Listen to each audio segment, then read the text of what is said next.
So thank you, ladies and gentlemen, or thank you, mothers especially, for joining this other conversation. And you've certainly seen it also on the topic. We're going to be having the conversation on how do we handle the emotional stress from especially our partners when it has to do with separating from them as a result of mental, spiritual, verbal abuse. And we want to actually support the children, and because of the bitterness of their heart or because of the disappointment, they want to make this moment, this custody a problem, and also use it against parents, or use it against mothers, or mothers against fathers. And today we have an expert in our midst, Maria Kaine, who is a child advocate. And I'm so excited to have you, Maria. Thank you very much for joining the conversation. And I do not want to spend so much time, so I hand over directly the microphone to you, the visual microphone. Please have the microphone. You're welcome. So, hello and good evening, everybody. As you have been told, my name is Maria Kaine. I just, concluded the course on Verfahrensbeistand. I've worked in the past as a lawyer, and I'm also going into mediation and psychology now. On this topic, how do we handle the emotional challenges and so when it comes to separation? Well, the issue is this. The big controversy there is the custody of the children and where the children going to stay with, the Aufenthaltsbestimmungsrecht. And especially these days, men know, especially now with the introduction of Wechsel model, that when they have the Aufenthaltsbestimmungsrecht, at least 50% of it, they don't need to pay Unterhalt again. And sometimes just to merely spite those women, they now struggle for the Aufenthaltsbestimmungsrecht. So how do we deal with this? I always say it's very easy to deal with issues when you separate them. You need to separate. One, how do I feel as a woman? I'm hurt, I'm bitter, I'm betrayed. The man hurt me, he did this, he did that. But then the other issue is the child. When it comes to the custody of the child or the Aufenthaltsbestimmungsrecht, who is the child going to stay with? The court, the Verfahrensbeistand, they are there for the children. They don't care. I mean, they may care personally, feel, sympathetic towards what you've gone through, but they don't care. It's all about the child. It's all about the child. So you need to be really careful what you say about yourself, because they are only analyzing it. Would this be good for the child, or is this not good for the child? And this is the mistake most parents make. Like, when the Verfahrensbeistand comes, especially with much younger kids, that, those kids, they cannot yet express their wish. I want to stay with mama or papa. And even if they can, it's not really regarded as a solid wish, that they are really capable of knowing what they really want, what is good for them. Because a child, even up to the age of 7, cannot even analyze like, what does it mean to stay? I want to stay 1 week with papa. They don't know what this time 1 week means. So when they observe you, they will observe you with the child. Now, what happens, like most of us Africans, out of that respect we have, we are struggling a bit with the language, we are nervous. We are so focused on paying attention to the Verfahrensbeistand, and the little child is there with us. But what the woman is doing, or the man, the Verfahrensbeistand, they are watching you, they're observing you right from when they come in. How do you receive them? How are you communicating with your child? How do you pay attention to your child? Like maybe the child is making noise and you be like, shh, because you are trying to make your points. But you don't know the most important thing that is being observed is your interaction with the child. You go about complaining, the man did this to me, he did that, he did that. The man, they want to know how is it affecting the child? So, how is it good for the child? So most times we make this mistake of we're, busy telling them what led to the separation, how we were maltreated. But that's not what they came there for. They came there to know where is the child going to be that is best for the child. Does the child have a better bond with? Who can, give the child the daily needs, the training of the child, the everyday needs. They don't look so much into the past, what happened in the back. They are looking at the future for the child. And this is what most of us don't understand. And, we really go about discussing our problems like, not realizing that that's not what they are there for. So we need to learn to separate our emotional disrupt, our hot feelings and everything, and really focus on the child. So also one thing we should know is that as regards to the well-being of a child, the mere fact that you are an immigrant is also always regarded as a risk factor. You're an immigrant is a risk factor. So they will want to see how well are you adapted? Even if you don't have those qualities, what effort are you making, for instance, to learn the language and, gather those skills you need to train the child? This is what they want to see. So, for instance, if you say, okay, my husband, he was so mean to me, he refused to pay for my language school. Yes, that's very sympathetic, but the question is, how can you take care of this child if you don't speak the language? And what efforts are you making to learn the language as fast as possible? Yeah. I don't know. Maybe you'd like to ask some questions or put me in a certain direction because it's such a broad scope Mhm. that, I Yeah. don't want to just. Thank you very much, Mommy Maria, for this what are we going to say for this input? And my first question would be to ask if a mother is here and they have already given the custody to the mother, and most times the child is still being used as a weapon from the father to maltreat the mother. Let's say, for example, the mother, they have an appointment and the father is very mean to the appointment date. Is there any other way that they can go about this? And especially, like you said, how can the mother remove herself, separate her person, separate her emotions to just deal with the child and the issues regarding to the child at the time? Well, the one issue is, if the man is being difficult, like not coming to appointments, if I understand you right, or bringing up a lot of, nasty things about the woman, yes, this would be, if a man is very difficult, these are being classified as, hope conflict families. And one thing is that in such families, even the Vexel model is ausgeschlossen because it can't function. The no judge will give you Vexel model if the family is whole conflict. And that's it.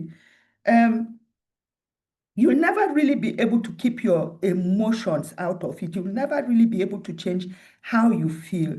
But if you love your child and you know what you want for your child, you should be disciplined enough for, I mean, you're not under observation 24 hours a day.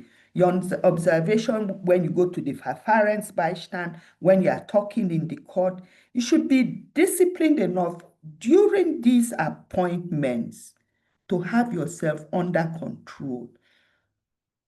It's just these few hours, when the parents' bystand is there, when you're being asked about, you see, when a man keeps complaining and complaining, he's sending a signal. This man is a narcissist, whole conflict. But you as a woman, plan yourself, even like when the parents, if you're having a house visit from a parents bystand, they're not coming there to see how clean your house is, but at least appearances matter. Keep it tidy. Watch how you dress. Watch how you communicate with them. You can even tell them, oh, sorry, we need to make a break. I have to attend to my child. Not, shh, keep quiet, I'm talking. Even bring toys to play with the child or tell her, hey, my child likes to draw. Would you like to draw with my child? The things the husband is complaining about is not important. Keep talking about the interest of the child. If you are complaining, the man used to shout at me, say, this is not good for a child. It makes the child to be nervous. Always relate everything you are doing to the child. If you say, yeah, the man says you are being egoistic, you want to go to school, you're not thinking about the child. Say, but I need this school to help the child. Just push everything back to the child. And also in court also, mind the way you dress. No high heels, no too much makeup. You don't need to dress like you are going to an office, but don't dress casually like you are going shopping. The judge should see that you thought a bit about coming here, and the colors in court are normally sober colors. Yeah, white, brown, green. Don't come in red, yellow, anything, or with, keep your hairstyle, everything. Judges, they are people and they really rate appearances because most things they don't know, they are not there. So what does he believe? Who does he believe and who doesn't he believe? Watching you, the way you speak, whether you raise your voice, your, hand movements and everything. Those are the things that, we miss out on that are very, very important. And if the man is ranting and accusing you, they don't fall bait for it. Don't fall bait for it. Just keep focusing, talking about the child. Mention your child by name. Keep talking of what is good for the child. Because this is not about settling a quarrel or, who is to blame.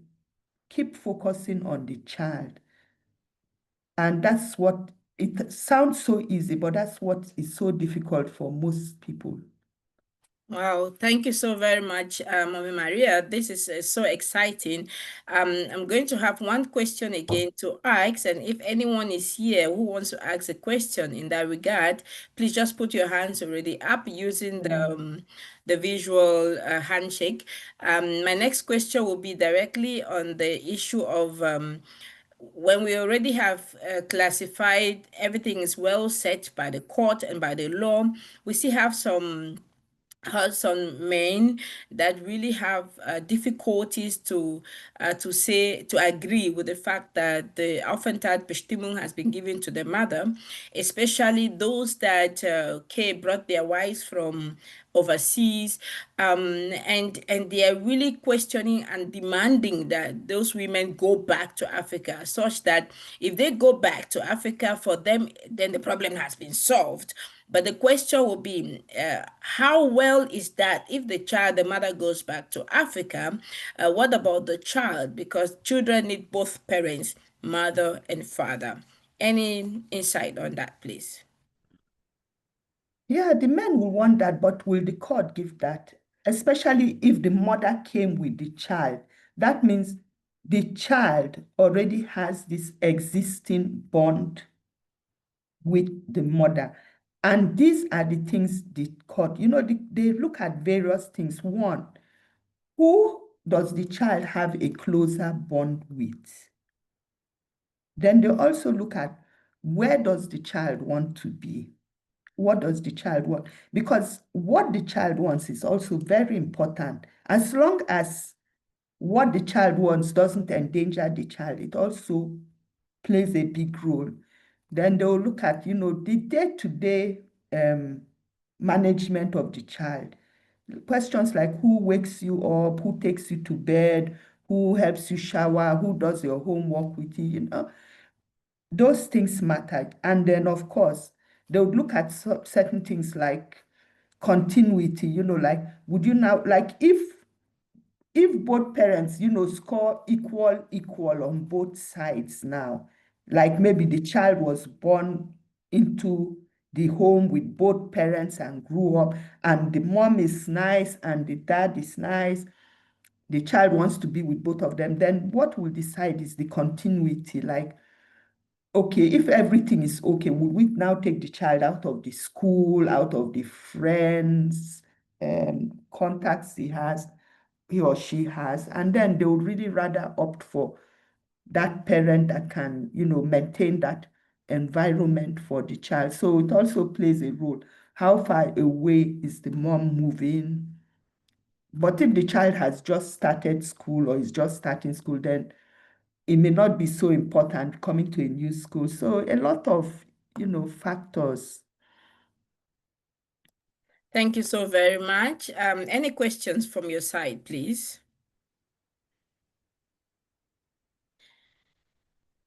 Before any question comes, I want to say thank you, Mommy Maria. You're surely still there to respond to those questions.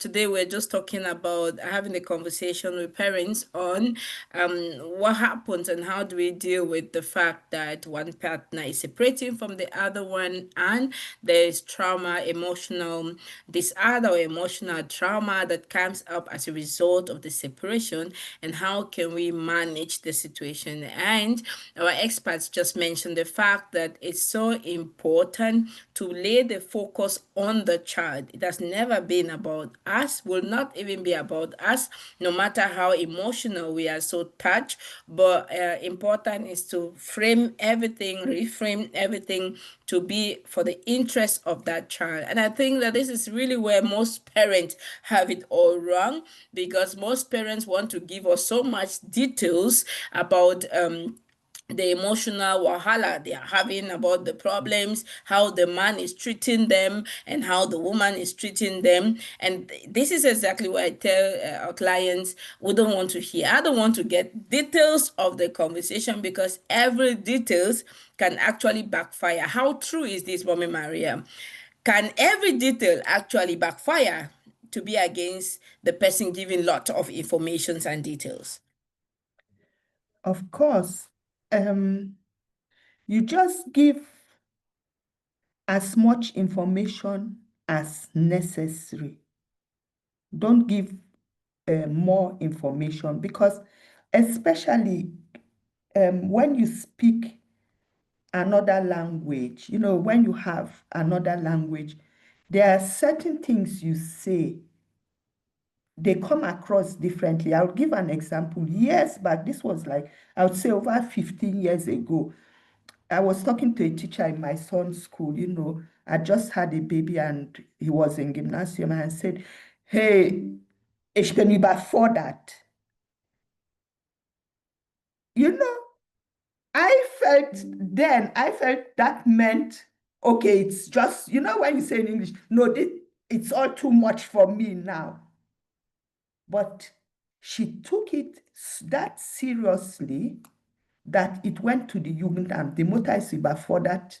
She has a new child. And so, just that word, überfordert, I didn't say gefordert, but überfordert. So you have to be very careful, even the words you use, because what I was telling her is that I'm overwhelmed. And even when you say in English, oh, I'm overwhelmed with the situation, it doesn't sound that bad. But in German, it means you can't cope.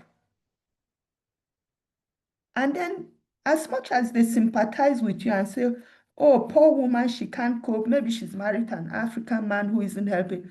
But the alarm bell is the child or the children are endangered. The mother is not coping. She just has a new baby. She may be in postnatal depression. She may harm the children. So, words we use and things we say, we need to be very careful because you are one, maybe you are getting sympathy for yourself, but that person there is not your friend and they are not there for you. They are not your lawyers. They are there for the child. If you say, oh, I can't learn the language, I don't even have money, I don't have a bank account, I'm not allowed to go out. They'll say, oh God, what a tyrant. But the alarm bell is, how can she take care of a child? She can't take care of herself. So we have to be really careful about that. How much are we saying? So in whatever you are saying, in whatever way you are describing a situation, make it clear that yes, it was difficult with this man, but I'm now living because I want to make a change for my child. Not that I want to start earning money. No, I want to make a change. I want to learn language so that I can help my child in school. I can talk to other parents. I can talk to their children. I can communicate with the school. I want to have money on my account so that I can take my child out so that he can have access to what other children have access to, which I was denied in this home. Always push it in the direction of the child and, give that message with a message of going from, you know, grass to grace, of showing you are determined to change something positively and not that you are overwhelmed and you need now psychological help and so, which isn't even bad again. You can acknowledge you need therapy or so, but you must send across this message of wanting to make a change in the interest and for the betterment of the child. Well, thank you very much. Powerful response. We have a hand here. Please go on with your question, ma'am. Okay, good evening, everyone, and thank you so much, Ma, for this. It's very clear, concise, straightforward. My question, you've already touched on it just now, but I was going to ask, most of these times, these mothers, they actually need like psychological help, but they have to package in such a way um, to appear like they don't need it just because of this case. So my question is, where does the Verfallenbeistand help such mothers, knowing that it's true? Because they also know that it's very possible that the mother is going through some kind of emotional or mental stress, but she has to be strong just to win the case. So when does she and when is she free to now ask for help to heal? Because I feel like she's going to be scared knowing that being vulnerable can put me in a negative place to lose my children. So I want to keep my child, but also I know I really don't have the ability to take care of these children. So where does the help come from for the mother at this point in the whole case here?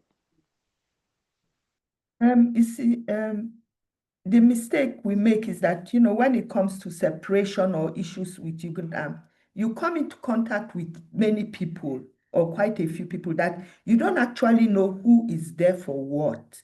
The Verfahrensbeistand is not there for you as a mother. She's there for the child. To put it out, it's not her job to find you a therapy. That's not her job. She's there for the interest of the child. And the interest of the child always conflicts with your interest and the interest of the father because both of you want the child. But she is there for the interest of the child. Her job is to see where is it best for the child. And where is best for the child will never always suit you or suit the husband because even if they say the child is with you, you may not even want the child going to the father weekends. So the Verfahrensbeistand is not there for you at all. They are there for the child. But now, if you've been in a very traumatic relationship, it would be okay to say, yes, I've been in an abusive relationship and I'm making sure I'm going to get a therapy to help me, overcome and strengthen me. You can mention that to her. But ideally, you should be looking for your therapy yourself. And even there are mothers that have mental health issues. It doesn't mean that your child is being taken away. There are even mothers that have schizophrenia and other things. It doesn't automatically mean your child is being taken away. It only means that you'll be entitled to, or you have to accept more help from the Jugendamt. You need more help, but they are not there to get you a therapy. That's not their job, unfortunately. Actually, with your Krankenkasse and all, you should be able to call your Versicherung or wherever, ask, where you can get your therapy. And you shouldn't be afraid to address having such issues, but you need to be careful how you address it. Because almost everybody at some point in time does a therapy or needs some help.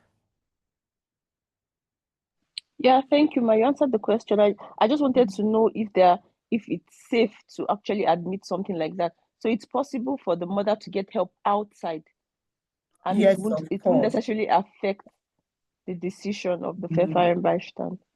no. All right, that was my Because question. if it is known, like, if there may be some reports with the Jugendamt or from the school or somewhere to show that, somehow you actually would benefit from such a therapy. So showing you are doing a therapy shows you are actively doing something to help the situation.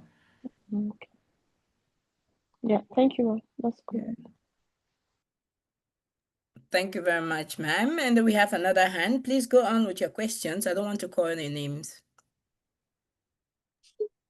Okay, thank you so much, Ma.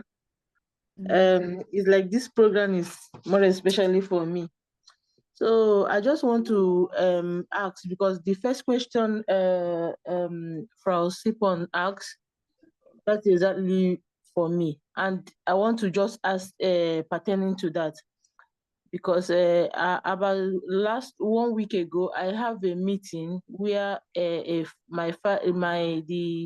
the father of my child, they always meet. So the father was saying that he want to take the child. The child is so small, 4 years old. He want to take the child home, and I agree to that, so that he would take the child home. But when I want him to take the child is only on Friday, then bring him back on Saturday.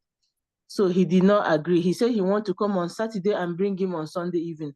I said my child have to go to church with me, because this is the second therapy I always go with my child. And he said no, he doesn't agree to that. So at the point he started insulting me. They are asking him to shut up, he doesn't want. And I told them, then please, my child is here. I don't want my child to hear this shouting. I want to go. And they say, yeah, it's okay. I should take the child, go.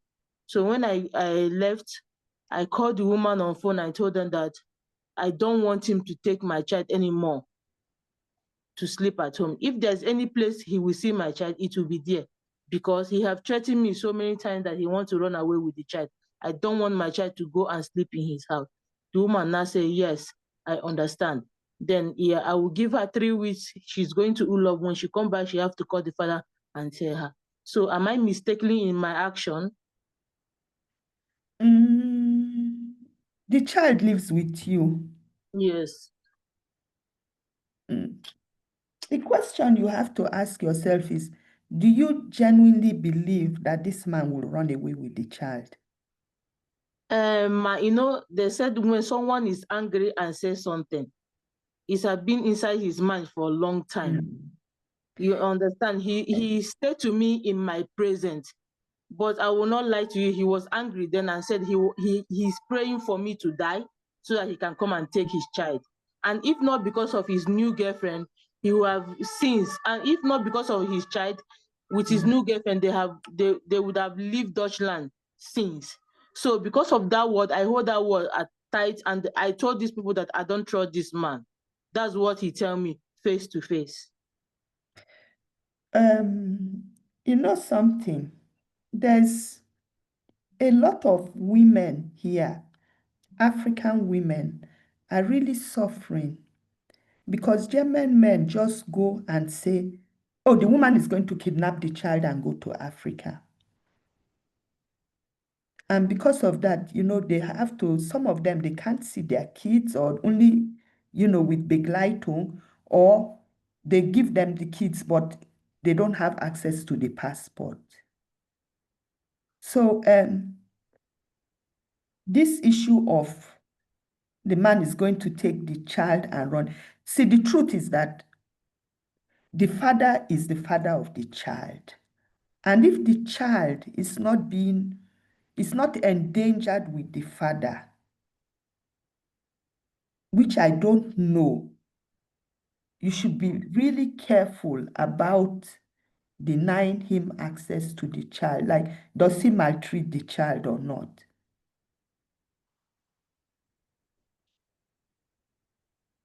That takes us again to what we said before, trying to separate my Yeah, personal need yeah.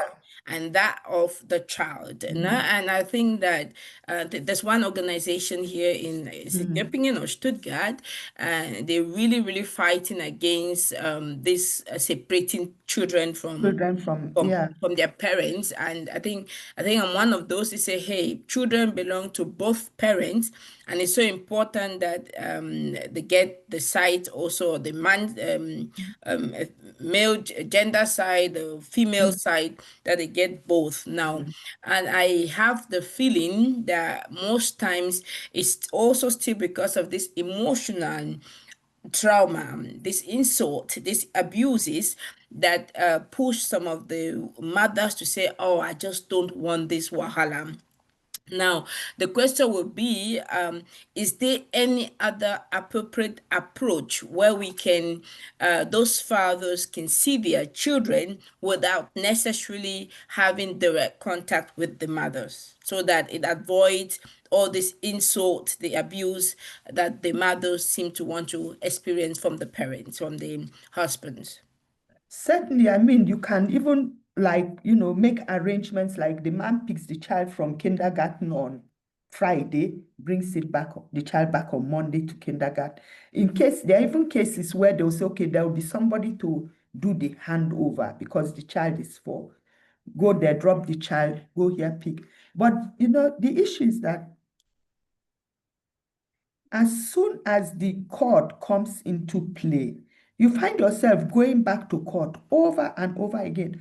And the court cannot say, somebody will come from Jugendamt, pick the child on Monday. No, they can't do that without the Jugendamt there to say, yes, we have somebody who will do it. You understand? So these arrangements have to be made. The second question you have to ask yourself as a woman, see, my kids are grown up, and I'll just the truth about it. If you have time for yourself as a woman, without your child, it's a very good thing. Because these children we are struggling for. At the age of 14, you'll be looking for them there. You'll be even dragging them, come home. By 18, they may be coming home to your house after midnight. And you've sacrificed so much for that child. So this one thing with women, please just be very fair. Is this child endangered? Is this man going to take away this child? If the child is not endangered and he can't run away with the child, for instance, the passport, he doesn't have access, allow him take the child over the weekend. If the child doesn't go to church, the child cannot go to church on one Sunday because the child is with the father. It's okay. By the time the child gets to 9, see all these parents fighting and fighting, wasting their money in court and their time. An age will come to the father will want to pick the child. The father will say, no, Papa, I can't go with you tomorrow. My friend is having birthday, or I have a football match. So what's all this? When you are, it's your first time as a mother, so you see it like that. But later on in life, you come to realize that all this struggle is it's not what the pain you are putting yourself through and everything. It's always better when, most times parents get it after some time. Differentiate the husband-wife level from the parent level. Cooperate as this is now a new relationship. As parents, for the interest of this child, let's talk to ourselves respectfully. Then it will also be easier for you because a day will come, you may have something to do or you want to go for a party somewhere. You tell the man, please take your child, I will be gone this weekend. He will say, no, it's not in the court agreement. So, agreeing, maybe going for mediation or so is very good because that's even what the court wants. Try and find a solution by yourself, whether through mediator, church member, whatever. It's always better than going to court to write timetable today on the 17th of October till. And even this denying the man, the child that they are doing with you, you may think you are winning. It just works for a brief time. Sooner or later, they'll say, no, you're manipulating the child. And try telling, just tell a German Beamte or judge, my child must go to church. They look at you, they think you are crazy. This is the bitter truth. Because they don't have that, relationship to church the way we have. They would rather go to their grill than go to church. So try telling them my child will go to church on Sunday. I don't want the child. They look at you like you have a problem. That's just the truth. Some truths are so hot and so challenging and so difficult, but exactly we have to separate the legal truth and emotional truth so that we can move forward. And I think that the conversation today has really been enlightening for many of you. I hope so. We have again a chance. You can ask a question if you have a question, but if not, I have one question again for the expert. Ma'am, let's say that all has been organized, all has been arranged, and we have the situation whereby the father has been given now the time to come pick up the child, and the father insists on the fact that he wants to be in every appointment with for doctor for everything pertaining to this child.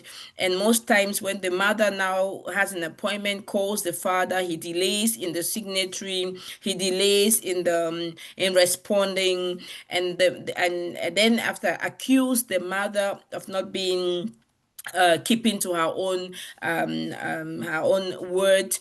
How do we handle this kind of situation? A situation whereby everything has been settled with the court, and now it's only things like I need to go to the doctor, I need to write this appointment, and the father would one another day, knowing well that that day could be difficult for the mother, or again, make it just hard for the mother to be able to proceed. And of course, because he has dominance in the German language, there's always a tendency that the employees working around, even the Verfahrensbeistand, could be tempted to pay attention to him rather than the mother.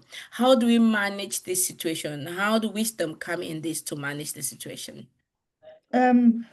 Luckily, there's law on that. So if you know and are aware, you know how to handle it. For instance, even under Sorgerecht, there are decisions you can take on your own without the husband. So now, what kind of decisions? Like if even like let's start from the lowest part. If like now the mother has the Aufenthaltsbestimmungsrecht and I, the father, I just have the child weekends. Of course, weekends, there are these things I can decide without you. Like basic things like what time do I want to take this child to bed? What am I giving the child to eat? You know, And then if you have Zog, if the child is living with you, he doesn't need to come with you. Basic things in the school, meetings with the things, you don't need him there.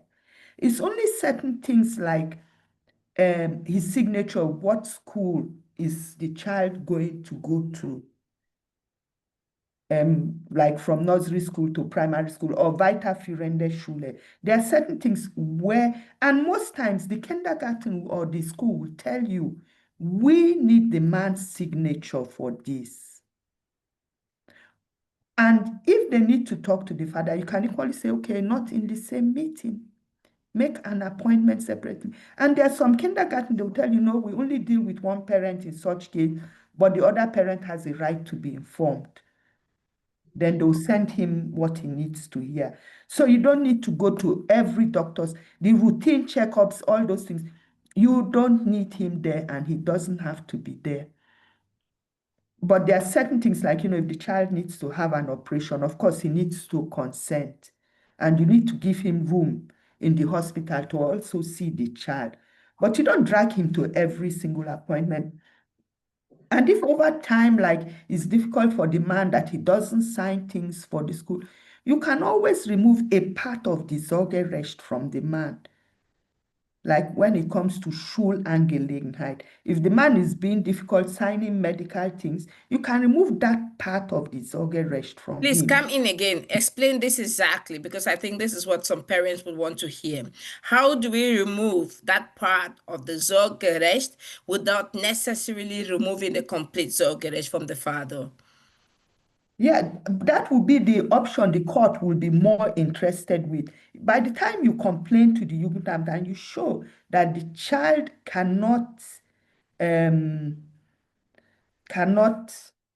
that the child maybe now cannot go to this weiterführende Schule because the man isn't signing, or he's always blocking appointments or refusing to agree to Impfungen, for instance, or so. They can remove that part of the Sorgerecht, or even give him the option to sign, giving her the Vollmacht to take those decisions. But you see, the thing with Vollmacht is he can go back and remove it. So the court will not agree to Vollmacht if they know he's just trying to, using it as a strategy to close the court case. So you can apply to remove that part of the Sorgerecht. Now, to question to fall marked, if they have an agreement, would it be easier if both parents had an agreement that the man just signed the paper and say, okay, I give you the autonomy to be able to take charge of these things, because I could be a hindrance for the best interest of the child, Yeah. without also be much better because the agreement is between two of them? If the man agrees, but most people won't agree to such a thing. I wouldn't agree for my child. I would also, it's the right of the man to take decisions also. But if he sees that there are some places he can't, he can give the fallback and say, hey, you have the right to sign such things in the kindergarten or for the hospital. And the court will only remove it if they see, no, he's not playing along, Thank you very much. We have a last question. Please go on. I won't call your name. We have a last person who wants to ask a question. AKI, Yes, please go yes. on. So sorry, I was trying to unmute. So in a situation whereby the father asks the the father asked the woman to leave, and then when she left, she went with the child, and she was able to find her own Deutsch course that has kinder creepy, and the child is attending, and then there came like a situation of the meter guessing and all of that, and the father needed the signature of the father was required to be able to apply for government funding so that the child can get meter guessing. And then the father says he would not sign because he's angry because the woman left his house with the child, claiming that the mother did not inform him when about living with the child. So he wants the woman to go, and then when she left with the child, and he's angry. Why would she go with the child? So he's not going to sign, and he wants that the child be brought back to his house, so that he now finds a kindergarten from his house where the child can go. And he claims that the woman can be wherever she wants to be for all he cares. So in that kind of situation, what are you supposed to do? So that's my question. Normally, the group also, they know what should be done in that situation and they know what they accept. But you could go to Jugendamt and even the court, you can make an antrag in the court. And this is one thing, you don't even need a lawyer also. For even one particular decision, you can go to the court and the court says, yeah, you as a mother have a right to take this particular decision. And if the court sees that it's going to be difficult, they can even give you the Sorgerecht alone for the school or the kindergarten. And you can go to the court, you can make this antrag. And most times, you don't even need a lawyer. You can just, today with ChatGTP or so, you can just write to the court, explain your situation. I've left with the child and this is difficult. But the thing is, I also don't know in your case, because most times when people have such a case, they're already with Jugendamt or is going to court. So I don't really know at what process you are, at what stage of the process you are. If you've just like left now and there's no contact with Okay, you. so we the situation is already in court, where he's fighting back to get the child back for full custody. So the Jugendamt is aware, the court is aware of the whole situation. Yeah, then it's easy because the court can always make an aisle verfahren or take a decision even before the case. They can give you a decision because it mustn't even be going into the courtroom. In his office, he can take that decision. So, and since the case is already in court, it's quite easy to put that across, which you can write to the Jugendamt and even the court and say, please, I need this for the child's feeding. It's endangering the well-being of my child, access to feeding. Thank you very much, Mommy Maria. Mommy Maria is also part of Parent Compass, and Mom, I'm sure you're also part of Parent Compass, so you can now continue your conversation with her. She's going to help you there much better. And I think that we are almost come to the end of the conversation today. I've said to myself that we are going to keep this thing 1 hour because we want to now put it out for people to listen. So it would be good if we stay on 1 hour and not too long so that people can then listen and also maybe appreciate. Mommy Maria, would you want to say a word or two again to give a concluding statement? Yeah, what can I say? Because, when you have such broad topics, then you have to, time and everything. But as you've said, Parent Compass is there and anybody can ask questions there and the questions will be answered. And I hope that, Mommy Vera, these things are going on regular basis. So it's not as if a door is shutting this evening. The door is always open.